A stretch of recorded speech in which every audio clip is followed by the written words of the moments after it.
Well, here is Gettysburg. We're officially inside the park. You can see a very large memorial over there. Let's go check it out. Hope it's not dirty. Looks pretty clean so far. I think that's why I like bikes that are a little bit more dual sportish, because they can, especially the tire selection is a little bit better for some of the gravel you might encounter. Nothing really will help if you hit gravel, but man, there's got to be an app that they develop for knowing where there's gravel, like known spots of gravel, and then combine it with a GPS. There's a demand for that, guys. I don't know, but riders, the trend these days is not riding in the countryside. In a way, I'm kind of glad that riders are not riding in the countryside. Oh, here's some gravel. I like this area. Uh-oh. Oh. Wow.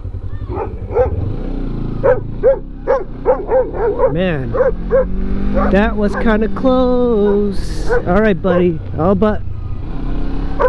Wow. Man, that dog almost got killed. I heard that lady call the dog. Oh man, that was close, guys. Man, you know, I like dogs, but you gotta have them on a leash. I mean, he ran right into the front of my bike. Just so nutty, man. So nutty. Luckily I stopped.